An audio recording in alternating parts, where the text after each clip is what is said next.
Esto es Quien Resulte Responsable, un programa de información y denuncia para una sociedad que dice, ya basta, de impunidad, corrupción y falta de respuesta. Federico Mayorga y un grupo de profesionales de la comunicación presentan temas de actualidad, análisis y entrevistas a personajes de la vida pública. Quien resulte responsable. Periodismo de investigación, crítica y denuncia, sin censura. Ganadores del Premio Nacional de Periodismo en la categoría Denuncia Ciudadana. Amigos, gracias por estar con nosotros. Tengan ustedes muy buenas noches en este inicio de semana. Gracias por hacernos el honor de acompañarnos en sus hogares como lo hacen de lunes a viernes en una emisión más de Quien Resulte Responsable. Bueno, pues como ven, tenemos a la invitada, a la presidenta magistrada del Tribunal Superior de Justicia, Nadia Luz Lara Chávez. Nadia, con el gusto de saludarte. Gracias. Buenas noches. Buenas noches. No, al contrario, Federico. Gracias por venir. Un gusto. Sí, porque la teníamos programado para el jueves. Así es. Pero bueno, ¿sí fue para el jueves o para el miércoles? Pero Jueves. supongo que el ritmo de trabajo luego impide, Jueves. la agenda se trastoca, los tiempos, ser Se familia. nos empatan a veces los mismos eventos, ¿no? Ajá. Y, pues bueno, mañana tenemos dos muy importantes, habrá que ver a dónde vamos, porque... ¿Cuáles? ¿Cuáles eventos? ¿Cuál es? Uno ya agendado con anticipación. Mañana se firma un convenio de coordinación en materia de seguridad que pues de alguna forma incide sobre los trabajos que hacemos como administradores de justicia con el Ejecutivo Estatal y el Ejecutivo del Estado de Guerrero. Okay. Y otro, la reunión a la que está convocando, una reunión conciliatoria que está convocando el Congreso del Estado a los otros dos poderes y a la Universidad del Estado. Está bien. Carlitos Félix, con el gusto de saludarte. Buenas noches. Magistrada Presidenta, buenas noches. Federico, a todo nuestro público, gracias por estar aquí en Quien Resulta Responsable. Bueno, pues yo creo que hay muchísimas preguntas que hacerle a la magistrada presidenta. Digo, independientemente que vamos, ya estamos con la cuenta regresiva. El 17 de mayo llegará un nuevo presidente a dirigir el Tribunal Superior de Justicia.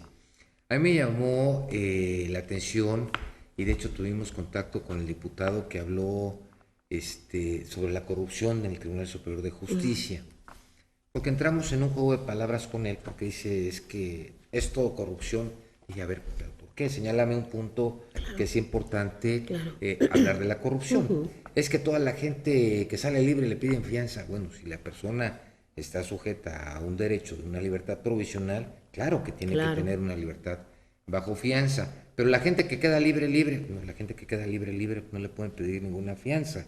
Digo, independientemente no sabemos si sea una sentencia, una multa, etcétera, ¿no? Entonces fue muy ambiguo. Pero él habla de una posición de corrupción, porque hablando que la gente los deja en libertad, y yo le insisto, y que hay muchas veces que no es que la fiscalía mande algunas averiguaciones o carpetas de investigación flojas, donde los jueces tienen que tomar determinaciones y administrar justicia, no por consigna, o si hay consignas hoy por hoy. No, por supuesto que no hay consignas ni las ha habido. Eso, Nadia, fíjate que no me queda muy claro, porque digo, lamentablemente somos un país en el que todavía la corrupción nos ha dañado muchísimo, la impunidad todavía sigue, y sigue habiendo muchísimas situaciones donde se pide al Ejecutivo que por favor, por esto, por algún asunto delicado, se den ciertas facilidades a ciertas determinaciones. Hoy en este Tribunal Superior de Justicia, en tu gestión, ¿no se ha dado esto? De ninguna manera. Mira, nosotros tenemos muy claro, tú sabes, bueno, Carlos también, y mucha gente que probablemente nos esté viendo, que nuestra trayectoria se ha dado dentro del Poder Judicial, ¿no? Conocemos lo que es la carrera judicial y muchos años estuvimos en la judicatura, en el día a día de los juzgados. Y corrí con la fortuna, porque puede decirse de esa manera, de que ninguno de los presidentes que en ese entonces eran mis superiores generaron una línea, como se le conoce comúnmente, a dar indicación en determinado sentido, porque llegó de una manera que genera una absoluta independencia, es decir, a través de un examen de oposición, y afortunadamente pues eso te da una apertura a tu criterio, a tu determinación libre, ¿no? Y teniendo yo esa experiencia, ahora que tenemos pues muchos asuntos dentro del sistema acusatorio, que es la novedad, ¿no? Y que hay tantos comentarios con relación a que si se genera impunidad o no con este nuevo sistema, etcétera. Nosotros hemos comentado siempre que eso ha sido mi tema, en el sentido de que los jueces hay que darles un voto de confianza, ¿no? Para que puedan actuar y determinar con absoluta independencia y libre albedrío, obviamente dentro del marco de la legalidad y del respeto a los derechos fundamentales, lo cual no quiere decir que se solapan conductas irregulares o ilegales. Por lo tanto, hablar de que si hay o no línea, no, afortunadamente no. Cada juez tiene que asumir la responsabilidad de su cargo y en consecuencia resolver lo que considere conveniente. Conveniente dentro del marco de la ley, insisto, del caso en particular y de las cuestiones que se le presenten también, porque en ocasiones se habla de impunidad y porque se dejó en libertad a alguien. Ajá, pero hay que ver que el juez no es el único que actúa, ¿no? Hay una fiscalía que debe de tener un caso, judicializar los casos con un soporte probatorio que justifique sus argumentos cuando imputa un delito a una persona en específico y más aún cuando estamos hablando de un juicio oral. Y ahí es donde empezamos con problemitas, ¿no? Que si fue la fiscalía, que si fue el juez, que si no sé qué. El propio abogado defensor que no hizo su trabajo adecuadamente. Así es. No, pero pasa una cosa curiosa, y no es privativo de Morelos, sucede en muchos ámbitos del territorio nacional, y parece ser que es una constante, ¿no? La Defensoría de Oficio, el Instituto de la Defensoría de Oficio tiene excelentes abogados. No hacemos menos a los fiscales, por supuesto, pero la Defensoría de Oficio ha sido una institución que ha crecido a base de su propio esfuerzo, ¿no? Entonces concentra el mayor número de asuntos, porque pues hay mucha gente que no tiene recursos para pagar un abogado particular, pero también hay quien prefiere acudir al abogado, al defensor oficial, que un abogado particular, porque los defensores oficiales se han preparado de manera tal que tienen pues gestiones Y exitosas. entonces había un menosprecio, ¿no? El defensor público pues es por cubrir el requisito, pero no está preparado ni va a ayudar a la Y hoy están a las muy personas. bien preparados, Sí. Carlos. Sí, así es, de verdad, es una realidad. Yo no estoy echándole porras a nadie, sino esa es una realidad, ¿no? Vemos que hay defensores excelentemente preparados y que frente a una fiscalía que de repente Algunos no viene arrogantes, pero bien, bueno. bien soportada su judicialización, Sí. algunos con algunos problemas de esa naturaleza, pues obvio que resalta una buena Sabemos de defensa quién, ¿verdad? técnica. Sabemos de quién, ¿verdad? No sé a quién te refieres, pero finalmente Te lo digo aquí en cortito. una defensa técnica pues siempre va a resaltar, ¿no? Y desafortunadamente todas esas cuestiones pegan en los jueces. Claro. No metemos las manos al fuego por nadie, que quede claro, ¿no? Porque también, pues como humanos puede caber el error o la intención. Sí. No, por supuesto que no lo hacemos, porque creemos en la honestidad y en el ánimo de servicio y que además en esa independencia jurisdiccional que debe haber en los juzgadores. Pero también, pues bueno, sabemos que hay gente que puede ser débil de carácter y permitir la tentación, ¿no? Sin embargo, creo que hablando en términos generales, cuando se comenta que la corrupción que nos está pegando, yo preferiría que quienes hacen esos señalamientos particularicen. Porque también quien hace esos comentarios en general, pues daña, Lo que pasa es que yo creo que hay dos cosas que son importantes. Es que, vamos, el Tribunal Superior de Justicia es muy amplio, desde los juzgados civiles, familiares, penales, y obviamente el Tribunal Administrativo, que al final de cuentas son dependientes del Tribunal Superior de Justicia. Pues ya es una cuestión muy relativa. En realidad ya no sabemos exactamente si son o no hasta son, dónde ¿no? llega, ¿no? Es una cosa curiosa, por decirlo de alguna forma. Lo mismo sucede con el Tribunal Electoral, ¿no?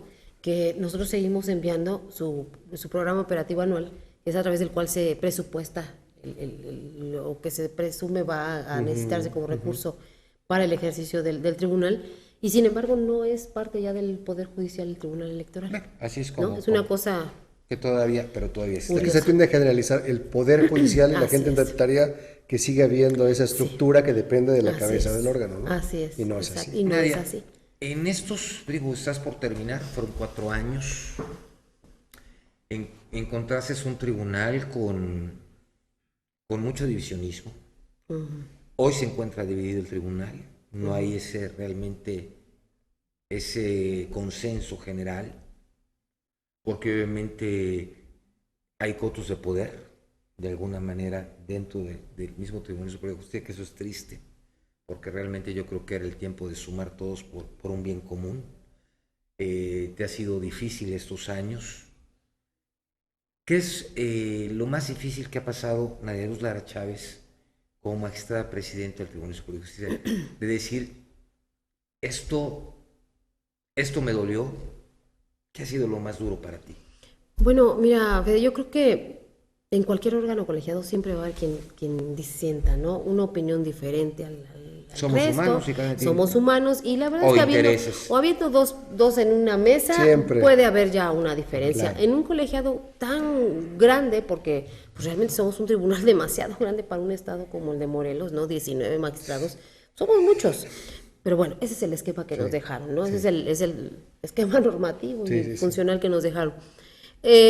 Las diferencias siempre las va a haber, no son novedad ahora con nosotros, las ha habido con otros presidentes. Claro. Lo desafortunado del caso es cuando se pierden los estribos, cuando se toman las cosas personales. Recordamos eventos muy lamentables. Sí, cuando ¿no? hablamos de responsabilidad Sí. oficial y se tergiversan las cosas y se generan alianzas y se generan defensas que yo creo que no debieran de ser, porque estamos claros que desde el momento en que protestamos un cargo, asumimos las responsabilidades, ¿no? Entonces hay que estar claros y conscientes de las consecuencias. Cuando eso no pasa, pues bueno, se trata de ahí de cuidar, de proteger, de resguardar cierta situación. Sí. Sin embargo, a estas alturas de la administración te podría decir que ya hemos logrado un nivel de armonía, ¿no? De disolución de esos conflictos, respeto a las opiniones diferentes y seguir caminando. De hecho, los momentos, como tú dices, ¿cuál fue el momento más paradigmático? Podríamos decir que es del tribunal completo, ¿no? Esa pérdida de los estribos. Y hubo algunos otros que finalmente, en lo personal... Pero debe haber uno que te haya hecho, que te haya dolido como persona, como cabeza del poder, ¿no? Como cabeza. ¿Me lo dices después del corte? Con gusto.